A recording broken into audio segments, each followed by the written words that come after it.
Assalamualaikum warahmatullahi wabarakatuh. Welcome back to Kodi Filo, Kodikologi dan Filologi dengan dosen pengampu Bapak Dr. Amik Ahyar dan Abdurrahman M.Hu. Nah, di video kali ini kita akan membahas mengenai filologi naskah tafsir di Al-Imla Surat Al-Baqarah karya Kyai Zaini Munaim oleh Ahmad Fawaid, Universitas Nurul Jahid Python Probolinggo. Penelitian ini merupakan kajian filologis terhadap naskah tafsir di Al-Imla Surat Al-Baqarah karya Kyai Zaini Munaim, pengasuh pertama sekaligus pendiri Pondok Pesantren Nurul Jadid Python Probolinggo.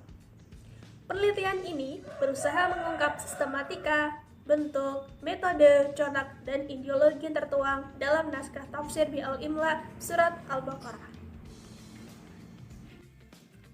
Nah teman-teman, salah satu kekayaan pesantren adalah goresan tangan para kiainya yang hampir tidak terdokumentasikan dengan baik dan tidak diorbitkan ke khalayak umum. Pesantren, kiai, dan naskah merupakan tiga aspek yang terjalin dalam proses perkembangan Islam di Indonesia sejak dulu. Ketiganya tidak dapat dipisahkan walaupun yang disebut terakhir atau naskah kurang mendapat perhatian serius. Oleh sebab itu, pelestarian atas naskah tersebut dibutuhkan sebagai bagian dari upaya menjaga tradisi keilmuan pesantren yang telah bertahun-tahun dilestarikan. Hasil laporan penelitian Ruhani terhadap naskah Sumenep yang didigitalisasi oleh Litbang Kemenak Semarang telah menunjukkan bahwa terdapat 107 naskah yang tidak terurus. Mayoritas naskah-naskah tersebut terdiri dari teks-teks fikih sebanyak 64 teks, teks tauhid dan ilmu agama sebanyak 6 teks, tasawuf dan mistik sebanyak 8 teks, Al-Quran sebanyak 3 teks, tata bahasa Arab dan linguistik sebanyak 6 teks, dan sisa teks lainnya tentang doa, primbon, dan ramalan Jawa. Deskripsi naskah tafsir di Al-Imla Surah Al-Baqarah karya Kyai Zaini Munaim. Tafsir di Al-Imla karya Kyai Zaini Munaim berawal dari pengajian di Masjid Pondok Pesantren Nurul Jadid Probolinggo yang berlangsung pada awal tahun 1972 sampai tahun 1976. Pengajian ini diperuntukkan bagi santri pilihan yang ratusan pada saat itu. Kriteria yang dapat mengikuti pengajian ini adalah santri yang sudah mampu membaca kitab kuning, istilah populer di pesantren untuk karya berbahasa Arab yang tidak berharokat atau berharokat gundul, dan dicetak dengan kertas berwarna kuning, dan santri yang dikaderisasi khusus untuk diterjunkan ke masyarakat.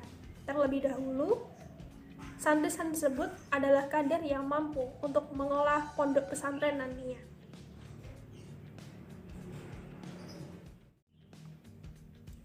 Dalam proses pengajiannya, terdapat perbedaan informasi yang didapat oleh penulis saat mewawancarai murid-murid Kyai Zaini, khususnya dalam memberikan informasi sumber tafsir yang disajikan. Menurut Kyai Mursyid, Kyai Zaini hanya berbekal Al-Quran, kemudian menafsirkannya sendiri tanpa melihat kitab tafsir apapun. Sementara, menurut Kyai Muwafiq, Kyai Zaini membawa buku catatan kecil yang telah dipersiapkan saat mengajar santri-santrinya. Nah, catatan itu lebih seperti block note.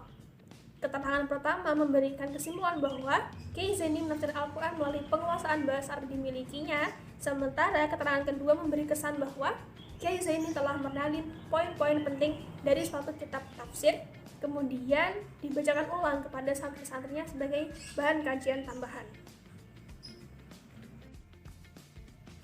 Rafiq Zainul Munaim dalam penelitian deskripsinya menyebutkan bahwa karya tafsir Kyai Zaini banyak yang mengadopsi bentuk tulisan dan gagasan Ahmad Mustafa Al-Maraghi dalam karya yang berjudul Tafsir Al-Maraghi. Nah, berikut adalah gambaran kemiripan dari teks Tafsir Al-Maraghi yang ditulis pada tahun 1950 Masehi dengan teks tafsir Al-Imla Kyai Zaini yang ditulis pada tahun 1973.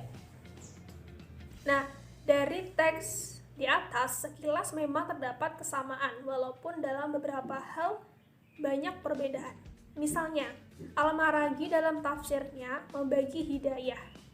Ketika menafsirkan ayat Ihdinas Shiratal Mustaqim ke dalam 4 bagian, hidayat al-ilham, hidayat al-hawas, dan hidayat al-aql, dan hidayat al-adyan wa al-soro'i.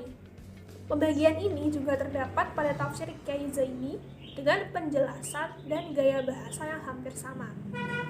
Gaya bahasa Kiai Zaini dalam tafsirnya cenderung pada gaya bahasa lisan ketimbang tulisan.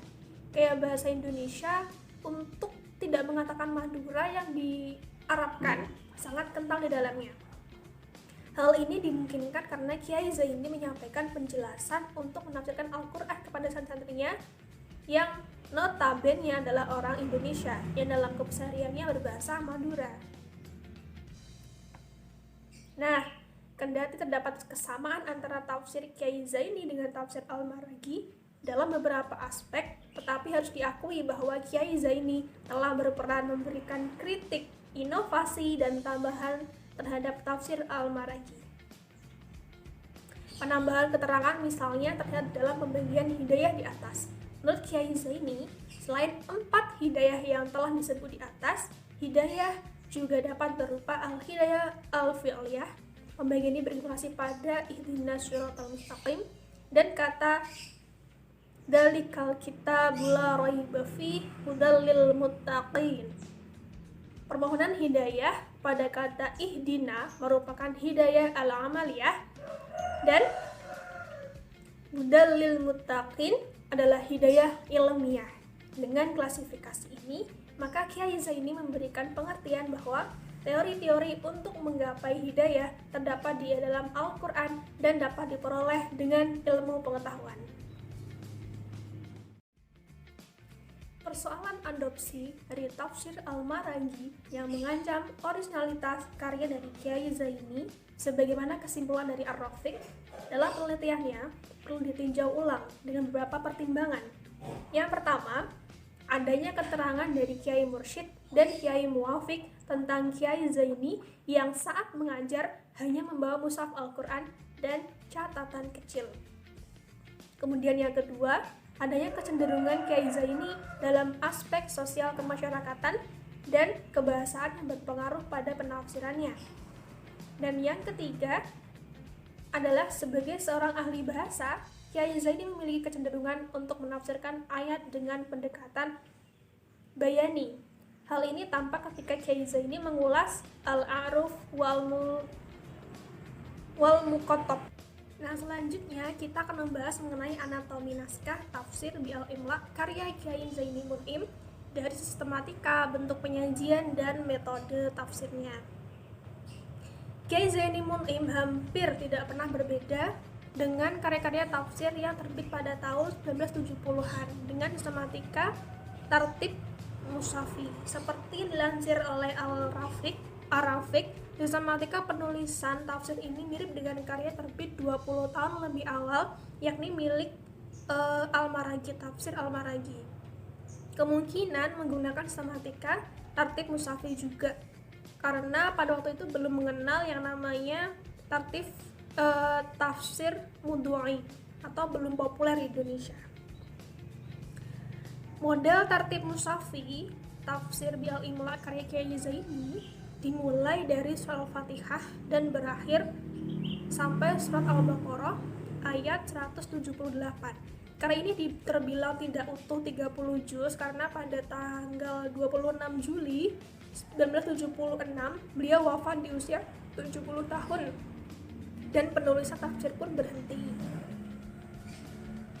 Sebagaimana telah kita ketahui bahwa metode penafsiran ayat Al-Quran terbagi menjadi 4 macam, yaitu metode tahlili atau analisis, metode ijmali atau global, metode muqorin atau komparatif, dan metode mudhu'i atau tematik.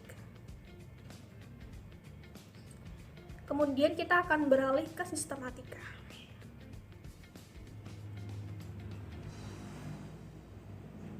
Sistematika penulisan tafsir bil imla dapat digolongkan ke dalam beberapa macam. Yang pertama, menjelaskan ayat Al-Quran secara perkata atau tafsir mufrodat. Kemudian yang kedua, menjelaskan maksud dan tujuan surat sebelum menjelaskan cara terperincinya. Yang ketiga, menjelaskan ayat secara terperinci. Dan yang keempat, menjelaskan kesimpulan ayat. Nah, mungkin itu anatomi dari sisi sistematika dan juga metode. Jadi tafsir Al-Quran bil imla bersumber dari penafsiran yang menggabungkan antara sumber bi'al mat'ur dan bi'al ra'i. Di samping itu, keberadaan informasi tentang ayat-ayat tertentu tidak dapat dihindarkan oleh Kiai Zaini. Beberapa kali menjelaskan dengan sumber Israiliyat. Seperti itu. Nah, kontribusi naskah tafsir bi'al imla surah Al-Baqarah dari Kiai Zaini Munaim ini sangat memberikan perhatian pada aspek kajian akhlak dan juga tauhid, kebahasaan dan sosial kemasyarakatan. Dari situlah tafsir ini sangat bermanfaat bagi kita, karena seperti yang kita tahu bahwa Al-Baqarah itu sangat melekat dalam Al-Quran, ya. Seluruh informasi dan tafsir yang diungkapkan dari surah Al-Baqarah rasanya tidak pernah cukup, karena selalu ada perubahan dan juga pembaruan. Dan tafsir bil imla karya Kiai Zaini Munaim ini sangat bermanfaat bagi kita semua, dan semoga kita bisa mengamalkan apa yang tersirat maupun tersurat dalam tafsir tersebut. Dari saya cukup, terima kasih. Kalau mohon maaf. Wassalamualaikum warahmatullahi wabarakatuh.